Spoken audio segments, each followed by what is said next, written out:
What's up everybody, welcome to Money Management channel. My name is Andrei and today I'm gonna be doing an update on MMTLP and FINRA saga. I got the cash in the bag, stadium packed, born a rock star in this life, gonna live it up. And for today's video guys, I have several very important news. First of all, I will show you an announcement of the conversation with Wes Christian. On top of that, I will explain you the latest updates in regards to the implementation of CAT system.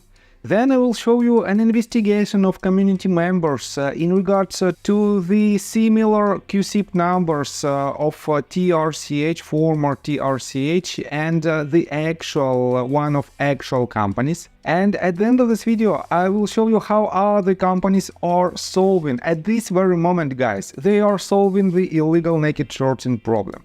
So, and before we dive deep into all of this, please hit the like button for YouTube algorithm and drop me a line in the comment section if you think my videos are valuable for the community. So, let's start with this news. Junk Savvy wrote this 9 hours ago. Join us for a conversation with attorney J. Wes Christian, Wednesday, May 29th, 2024, 6 p.m. Eastern Time. More details to follow. And guys, this might be quite interesting conversation because you know that just recently Metamaterials announced the press release where they disclosed that Wes Christian, during his investigation, found a lot of very important details that might be connected to MMAT and MMTLP cases.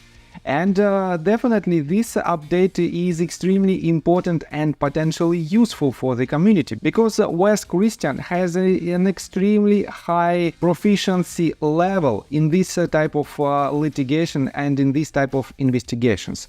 But unfortunately, we have to wait for quite a long period of time till the legal proceedings are coming. And as you can see, they wrote, we expect to file legal proceedings in the coming quarters. And this means we have at least 3 to 6 months till this happens. But fortunately, we have more potential major steps towards the resolution, and I will remind you in today's video as well. So let's continue with another news.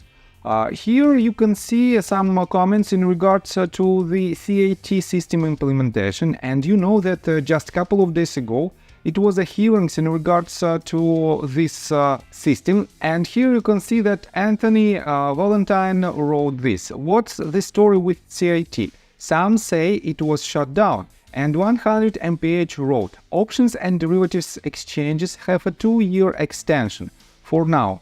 And Curtis added, only for requests for quotes, RFQ, so they can continue their spoofing games for now. Executed orders still have to be reported.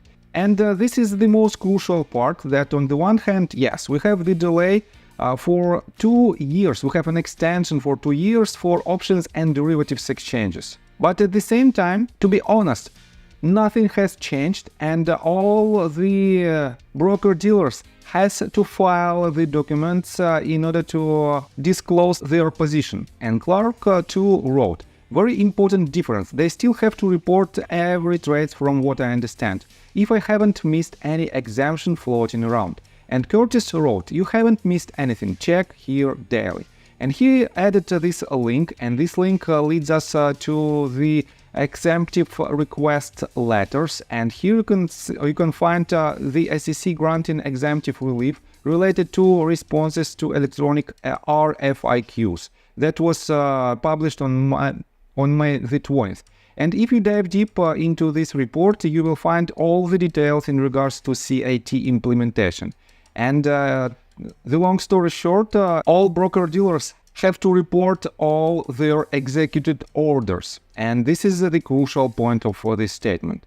Next one, let me remind you that just yesterday I showed you the investigation of Elf Carbon, where he found out the same exact QSIP number for BTCC and TRCH. And here we have another update from RareDD, and he wrote this.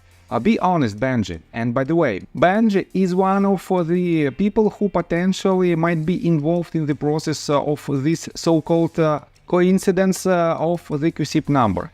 And let me quote you further. Be honest, Benji, how long have you had your eye on the TRCH assets? Did you pivot into renewable energy in some sort of vendetta to seize the assets of metamaterials, since the TRCH assets were out of reach?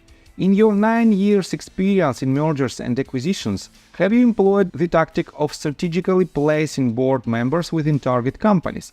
Why did you merge with BridgeLink? Those guys have the sketchiest of backgrounds. Huge credits to Elf Carbon and Theo, me and Steph Carpet DM for showing us where to look. Linked below is the thread concerning their questionable reuse of a QSIP that shouldn't have been reusable. And let me show you another update from RareDD. If I was the type to jump to conclusions, it looks like BTech and BridgeLink could have been planning to acquire the TRCH assets, but since MMAT came into existence and NextBridge is private, they pivoted, seemingly to take over the assets of metamaterials. And it is quite an interesting statement. Let me quote you further. Look at Benjamin Tran's background, CEO of BTech. Norris Industries is a Texas-based E&P company that focuses on the acquisition, development and exploration of crude oil and natural gas properties in Texas. The company is actively looking to acquire oil and gas properties and apply the latest technologies and production know-how to increase acreage, production and reserves with a focus in the Central West Texas region. Then, Tran all of a sudden becomes chairman and CEO of BTech Technologies, a month after Torchlight and Metamaterials signed the definitive agreement for business combination.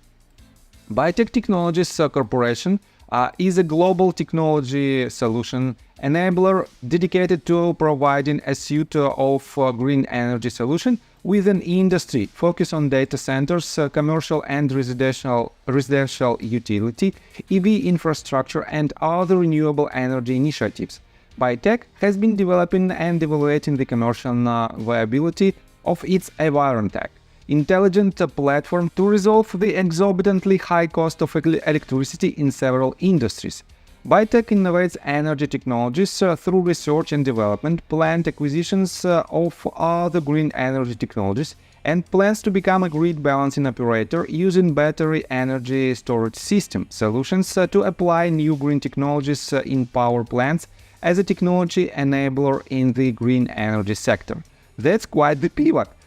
He's also been CEO of a merger and acquisition firm for 9 years. I wonder if TRCH QSIP appearing in their filings was just an accident on their part that shows they've had their eyes on the assets. Like they typed in that QSIP so many times that they accidentally typed it in on wrong form, just a theory. And guys, it is quite interesting, but a QSIP number is not the easiest number to remember, but this coincidence, in my opinion, is not a coincidence. Let me quote it further. The BridgeLink connection seems sketchy as well. So many businesses linked to the same Fort Worth, Texas address, disgruntled employees, lawsuits, and etc. that seemingly made Cole and Cord Johnson delete their LinkedIn accounts. I'll link that other thread below this post. And it is quite interesting investigation, and guys, potentially we have another wrongdoer on the table who had an intention to acquire TRCH's assets. And for now, we don't know. Do these people, these wrongdoers connected to, for example, Citadel Securities or Ari Rubinstein? We don't know it yet. But I think we will find it out, and it will be another breakthrough in our case. One way or another, we will win our battle, and for now, we have to push this case forward as hard as we can. So, let me show you quite interesting detail, and let me show you this tweet that was published by Toma, and that was answered by Kristen Shaughnessy. Toma wrote, any clue why I would get what looks like newly issued shares of my original Torchlight shares of 2021? This doesn't feel right. And she added this screenshot of NextBridge Hydrocarbons, as you can see, activity. And the latest activity was made on December the 8th of 2022, and it is quite obvious. But for now, on May the 10th of this year, She has another filing with the missing share price with the quantity of 6,900 shares, and it is quite interesting and very odd, but why it appeared right now on May the 10th, 1.5 years later after the implementation of U3 halt. And as you can see, Christian Shaughnessy wrote, she responded, "No idea, maybe Mark Basile would know." And definitely Mark Basile might use this information as well in his upcoming lawsuit. By the way, this lawsuit will be filed and should be filed within several days, potentially by the end of this week or by the end of next week at most. That is why we have to wait, and we will find out all the details in regards to this lawsuit. By the way, in regards to Mark Basile's opinion, let me show you another quite interesting tweet. He responded to the tweet that again was published by Christian Shaughnessy, and Christian Shaughnessy wrote 21 hours ago that South Korea expected to continue short selling ban. And South Korea is the first country that implemented these restrictions, and in my opinion it was extremely effective for the South Korean stock market. That is why South Korea Presidential Office says short selling ban to stay. And Mark Basile responded to this. Why would they? Did the SEC or the major brokers ask them to? Of course they won't, because they have put retail investors first, just like the mission statement of FINRA and the SEC.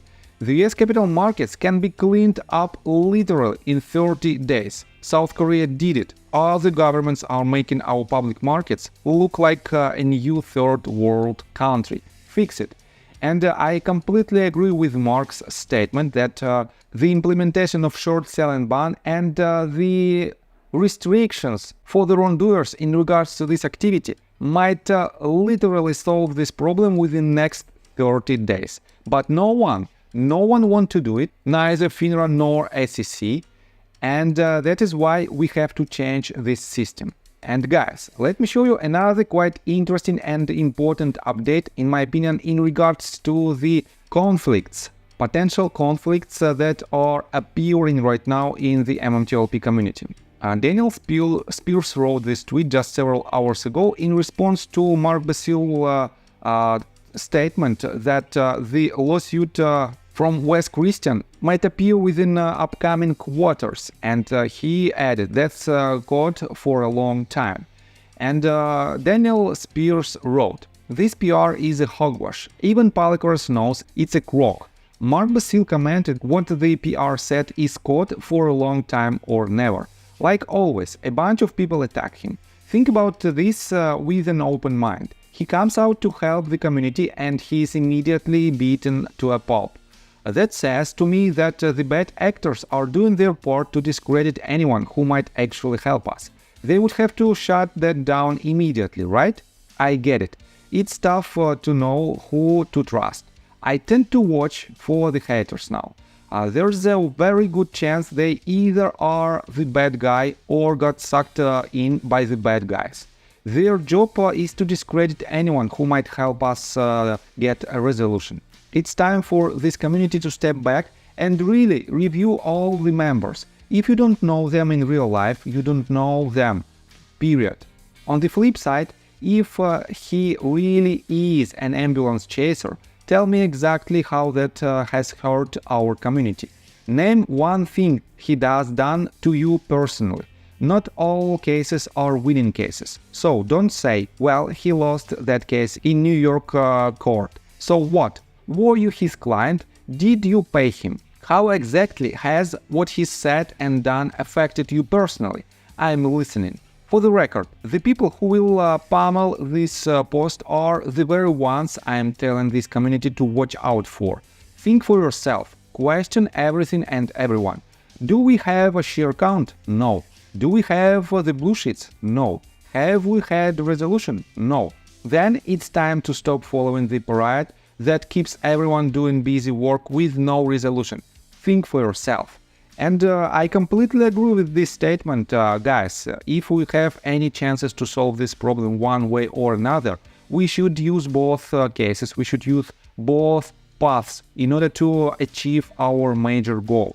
And inside this community, we have more than 65,000 people. And guys, all of us are different. All of us have different opinions on different points of view.